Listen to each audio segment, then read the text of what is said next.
Hello everyone, my name is Jeremy L. Agabao and I am here to present our topic about cleavage, the module 6. So we have here the introduction. Cleavage is defined as the rapid mitotic division to form a hollow, spherical, multicellular developmental stage called the blastula. So when we say blastula, it is probably producing during the development of an embryo by repeated cleavage of a fertilized egg. So the cells of the blastula form an epithelial or the covering layer called the blastoderm, enclosing a fluid-filled cavity, the blastocoel. So this process happens after fertilization, the union of the sperm and the egg cell. So let's proceed now to the discussion. What is cleavage? Cleavage, this is a repeated mitotic division of the zygote resulting in increasing number of the cell. The daughter cells generated by this division are called blastomers. So the blastomers is the, what do you call this one? It is a type of cell produced by cleavage. So this is under during cell division of the zygote after fertilization, just like that. And it is an essential part of a blastula formation. So the process here begins soon after fertilization and continues as the zygote moves down to the uterine tube. During early cleavage, the cell numbers doubles with each division, and since the zygote is still contained within the zona pellucida, successive generation of blastomers become progressively smaller or compacted. So when we say compacted, para siyang nag-compress siya, ganon. So we have here the characteristics of cleavage. So the number one here is it involves a series of mitotic division, so daughter cells are genetically similar to the parental cells. The second one is mitotic divisions continues under the average cell size characteristics to parental organism is achieved. Number of divisions depends upon the volume of egg and typical somatic cell. The resultant cells are called blastomers. Okay, the third one, during cleavage, there is no growth during interphase period. So the size of blastomers becomes smaller and smaller. So the cleavage is called fractionating process. So the cleavage is called fractionating process because just like that. In terms, just like morula rather. It is in the morula stage, the cell divides without any increase in size because in cleavage, there is increase in number of blastomers but decrease in size of blastomers. So next, as the blastomers do not move, so the size, volume, and general shape of the blastula remain same throughout the cleavage. The next one, the nuclear cytoplasmic ratio goes on increasing as the cleavage progresses. It is so that DNA synthesis occurs very rapidly during cleavage but there is no cytoplasmic synthesis. The cytoplasmic materials are rapidly used in DNA replication. So yung DNA synthesis, it is also called as S phase, if I'm not mistaken. So next, we have the oxygen consumption is also very rapid during cleavage.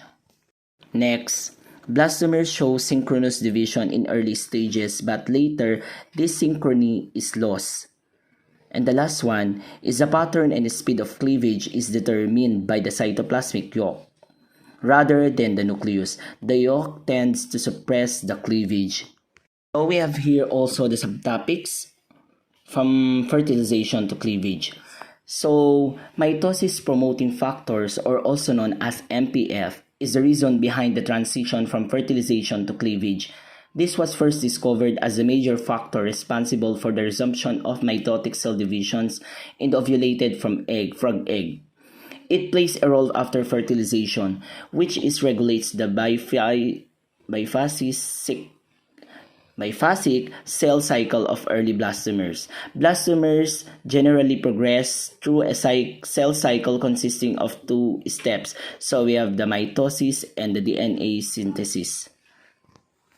So according to Gerhardt and co-worker in 1984, mitosis promoting factors or MPF undergoes cyclical changes in its level of activity in mitotic cells.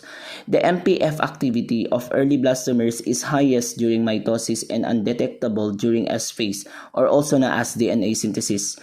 Newport and Kirshner in 1984 demonstrated that DNA replication, or we have the S phase, and mitosis are driven solely by the gain and loss of MPF activity. Cleaving cells can be experimentally trapped in S phase by incubating them in an inhibitor of protein synthesis. When MPF is microinjected into these cells, they are M, or also known as mitosis. Their nuclear envelope breaks down and their chromatin condenses into chromosomes.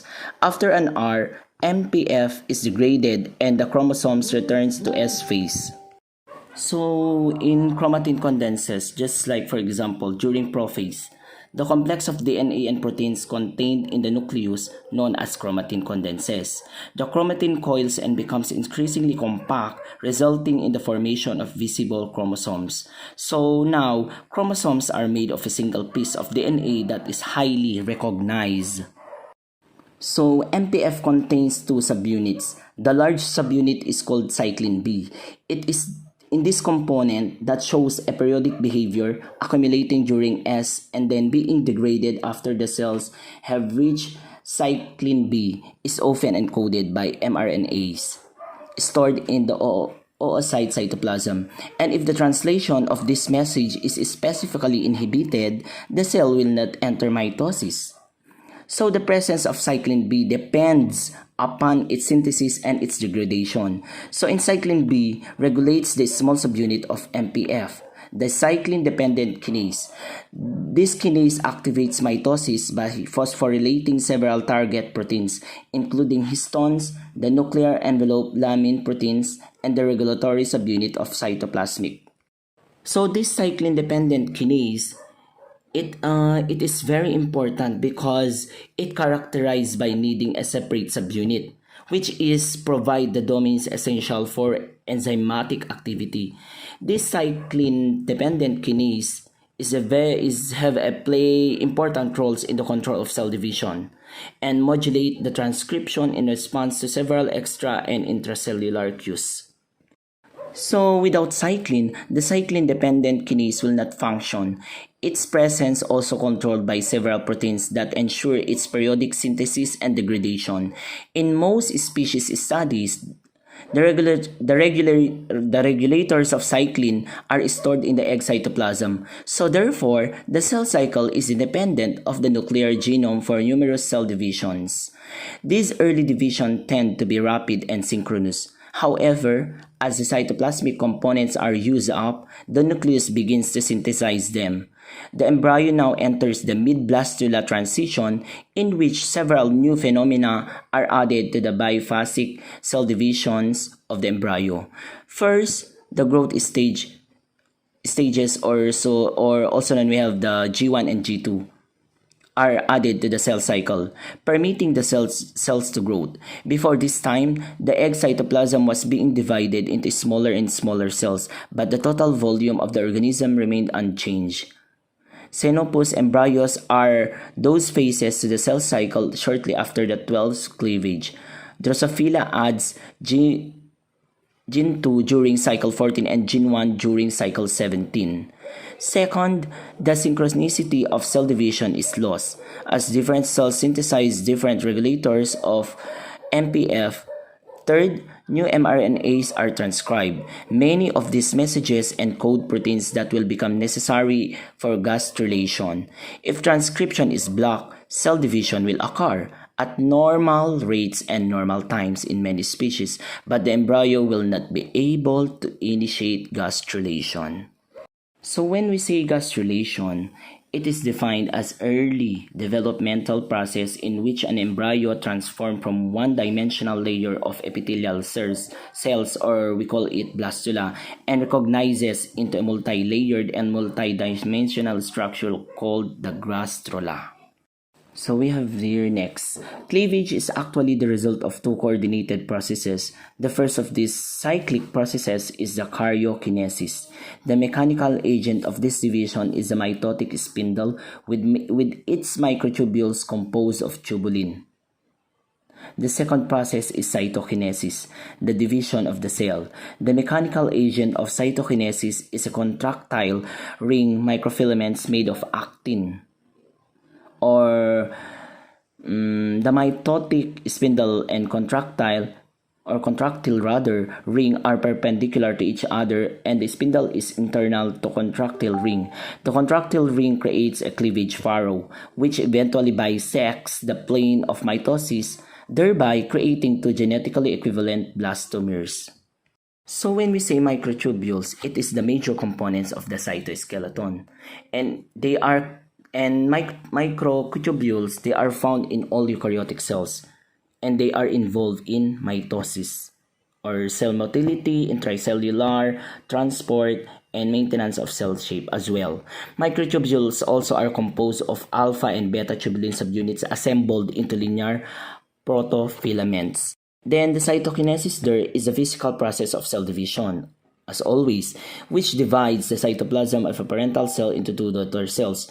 It occurs concurrently with two types of nuclear division called the mitosis and meiosis, which occur in animal cells. And also the microfilaments, or also called as actin filaments, they are protein filaments in the cytoplasm of eukaryotic cells that form part of the cytoskeleton. To sum it up, the microfilaments, they are primarily composed of polymers of actin but are modified and interact with numerous other proteins in the cell. We have also the cleavage furrow there. So when we say cleavage furrow, it is in the same plane of division as its mother. Either the centrosome or the spindle would be predicted to rotate actively. So next, the actin microfilaments are found in the cortex of the egg rather than in the central cytoplasm. Under the electron microscope, the ring of microfilaments can be seen forming cytoplasm. Under the electron microscope, again, the ring of microfilaments can be seen forming in a distinct cortical band 0.1 wide. This contractile ring exists during cleavage and extend 8 to 10 into the center of the egg. It is responsible for exerting the force that splits the zygote into blastomers. For if it's disrupted, cytokinesis stops. Schroeder in 1973 has proposed a model of cleavage wherein the contractile ring splits the egg like an intercellular purse string, tightening about the egg as the cleavage continues. This tightening of the microfilamentous ring creates the cleavage furrow. Microtubules are also seen near the cleavage furrow. In addition to that, their role is to create the mitotic spindles, since they are needed to bring membrane material to the site of membrane adhesion. Remember that karyokinesis and cytokinesis are usually coordinated. They sometimes separated by natural or experimental conditions. For instance, in insects' eggs, karyokinesis occurs several times before cytokinesis takes place. Another way to produce this state is to treat embryos with the drug cytochalasin B, and this drug inhibits the formation and organization of microfilaments in the contractile ring, thereby stopping cleavage without stopping karyokinesis. In 1972, here are the patterns of embryonic cleavage. To our limited intelligence, it would seem a simple task to divide a nucleus into equal parts. The cell manifestly entertains very different opinions. Indeed, different organisms undergo cleavage in distinctly different ways. The pattern of embryonic cleavage, particular to a species, is determined by two major parameters: the amount of distribution of yolk protein within the cytoplasm and factor in the egg cytoplasm that influence the angle of mitotic spindle and timing of its formation. The amount and distribution of yolk determines where cleavage can occur and the relative size of the blastomers. When one pole of the egg is relatively yolk-free, the cellular divisions occur there at a faster rate than the opposite pole. The yolk-rich pole is referred to as vegetal pole, and the yolk concentration in the animal pole is relatively low. The zygote nucleus is frequently displaced toward the animal pole. In general, yolk inhibits cleavage. The figure 1 provides a classification of cleavage types and shows also the influence of yolk on cleavage, symmetry, and pattern. So here are the holoblastic, the complete cleavage. So in the first column, so we have the radial cleavage or radial. So under the radial cleavage, we have, it is under the isolecital rather. So the cleavage there is about echinoderms and amphibians. Then the second one, we have the spiral, which are the annelids, mollusca or mollusks, and flatworms. The third one, we have the bilateral or the tunicates. And the last one, we have the rotational, the mammals, nematodes, just like that.